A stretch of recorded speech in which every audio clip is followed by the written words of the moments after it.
भीड़ चाहती है सदा तुम भीड़ के साथ राजी रहो। भीड़ तुम्हें स्वतंत्रता नहीं देना चाहती। भीड़ व्यक्ति को बर्दाश्त नहीं करती। भीड़ व्यक्ति की हत्या करती, व्यक्ति को बिल्कुल मिटा देना चाहती। भीड़ गुलाम चाहती। फिर वे गुलाम हिंदू हो कि मुसलमान की, सिख की, ईसाई की, जैन, कुछ फर्क नहीं पड़ता। भीड़ की एक ही कला है कि तुम्हें पहुंच दे, मिटा दे। तुम तुम्हारी तरह ना रहो, तुम्हारे भीतर भीड़ प्रवेश कर जाए। तुम भीड़ की भाषा बोलो, भीड़ के सिद्धांत मानो, भीड़ का शास्त्र दोहराओ, भीड़ जो कहे वैसा करो, भीड़ जैसा चलाए वैसा चलो। भीड़ मंदिर जाए तो तुम मंदिर जाओ, भीड़ मस्जिद जाए तो तुम मस्जिद जाओ, भीड़ मस्जिद में आग लगाए तो तुम मस्जिद में आग लगाओ, भीड़ मंदिर का मूर्ति तोड़े तो तुम मूर्ति तोड़ो। भीड़ जो करे वही करो। लोग भीड़ में सम्मिलित हो जाने के लिए उत्सुक भी होते। कारण है कई। एक तो जितना तुम भीड़ में उस साथ हो जाते हो, उतनी ही तुम्हारी चिंता कम हो जाती।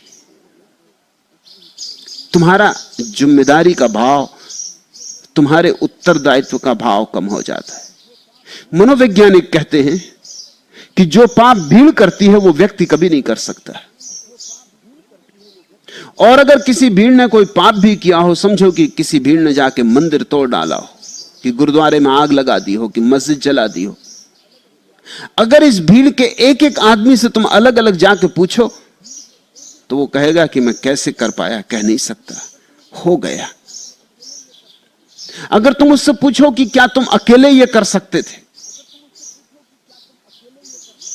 तो वो हिचकिचाएगा। अकेले वो नहीं कर सकता था। अकेले में आदमी के पास थोड़ा सा उत्तरदायित्व का भाव होता है, भीड़ में सब उत्तरदायित्व खो जाता है। भीड़ का नशा पकड़ लेता है।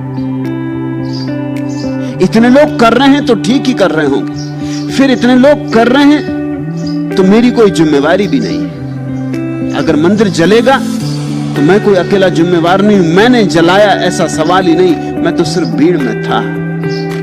जलाने वाले तो और ही लोग थे।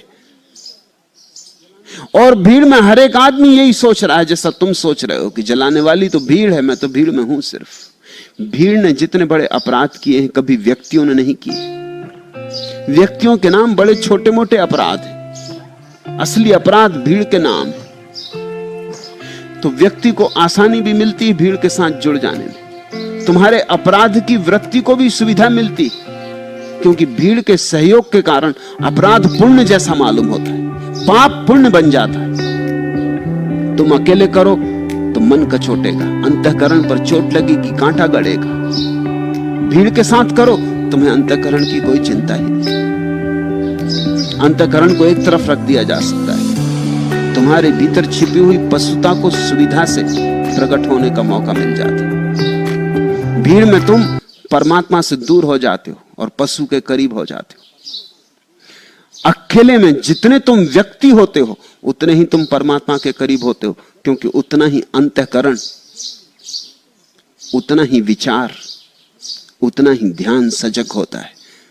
तुम एक एक कदम सोच के उठाते हो कि मैं जिम्मेवार हूं, ये मंदिर जलाऊं, इस दूध पीते बच्चे को मारूं, इसने क्या बिगाड़ा है, इसे कुछ पता भी नहीं है, ये हिंदू है कि मुसलमान है इसका भी पता नहीं, इसे मैं मारूं। अकेले तुम पाप करने चलोगे, कुछ सोचना ही पड़ेगा। बड़े से बड़ा पापी भी विचार करता है, लेकिन भीड़ के साथ पाप पुण्य हो जाता है। मजे से कर सकते हो और रात आके निश्चिंत सो सकते हो। उत्तरदायित्व से मुक्ति मिल जाती है भीड़ में।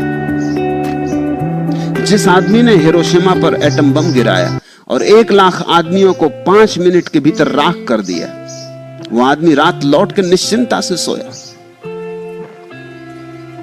थोड़ा सोचो, 1 लाख आदमी तुमने मार डाले हो और तुम निश्चिंता से सो सकोगे, वो आदमी कैसे सो सका? ये मत सोचना कि वो कोई बड़ा भारी दानव था, तुम्हारे जैसा आदमी था, ठीक तुम्हारे जैसा साधारण आदमी था। उसकी पत्नी थी, उसका बच्चा था, उसके मां बाप थे। किसी ने कभी उसे ऐसा नहीं जाना कि इतना महाहत्यारा है वो। लेकिन सुबह जब पत्रकारों ने पूछा कि इतने लोगों के मरने के बाद तुझे कैसा लगा, उसने कहा कोई सवाल ही नहीं, मैंने आज्ञा का पालन किया, ऊपर से आज्ञा आई थी, मैं आके निश्चिंत सो गया, आज्ञा पूरी कर दी, मेरा काम पूरा हो गया, मैं निश्चिंत सो गया। अब सवाल यह है आज्ञा किसने दी, इसके लिए कौन जिम्मेवार था? ट्रूमैन प्रेसिडेंट था अमेरिका का जब ये एटम बम गिरा, जब ट्रूमैन से पूछा गया, उसने कहा कि मैं क्या कर सकता हूं, मेरे जनरलों ने सलाह दी थी। ट्रूमैन भी मजे से सोया क्योंकि उस पर कोई जिम्मेवारी नहीं। और जब जनरलों से पूछा गया, उन्होंने कहा हम क्या कर सकते हैं, राष्ट्रपति की आज्ञा थी। भीड़ में जब कोई बात होती तो कोई जिम्मेवार नहीं होता, हर आदमी अपनी जिम्मेवारी दूसरे पे टाल देता है। जिम्मेवारी के लिए कोई राजी नहीं होता कि मैं जिम्मेवार हूं।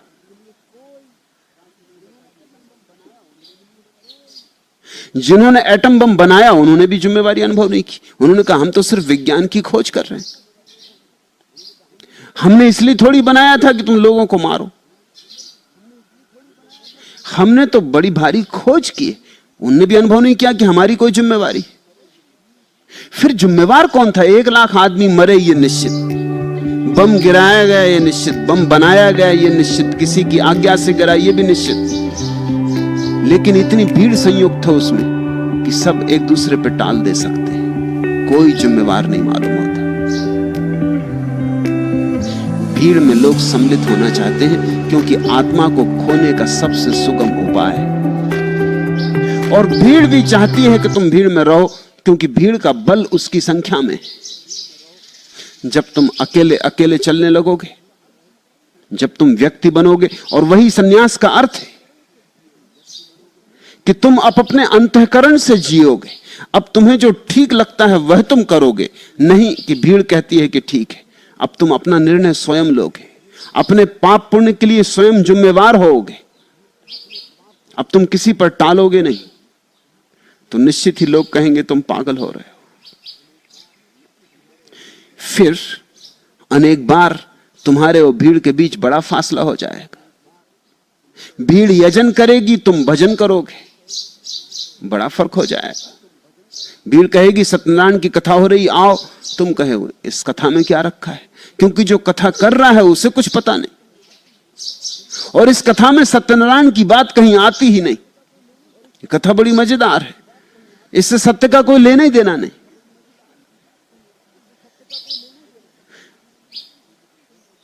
तुम शायद मंदिर ना जाओ क्योंकि तुम देखोगे वहां एक पेशेवर पुजारी पूजा कर रहा है। पेशेवर कैसे पूजा करेगा?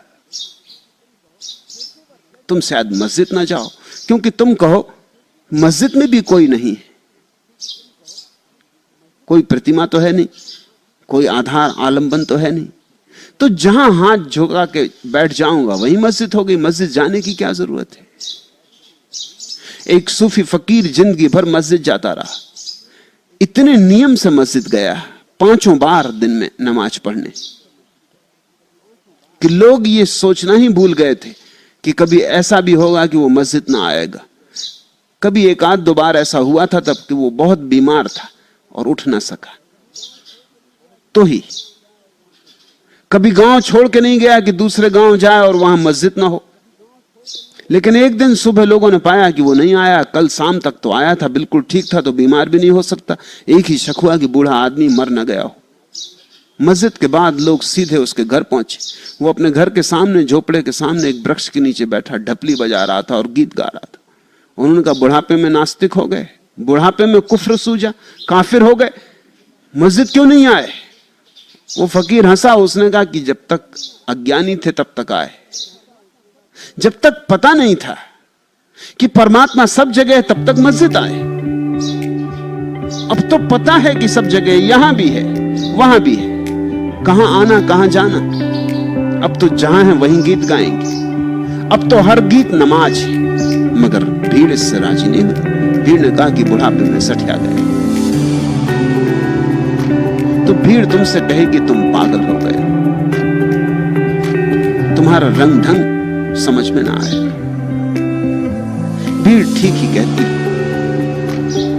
मगर ये पागलपन इस जगत में सबसे बड़ी बुद्धिमत्ता है। बुद्ध को भी भीड़ ने कहा था पागल हो गए, कबीर को भी भीड़ ने कहा था पागल हो गए, क्राइस्ट को भी भीड़ ने कहा था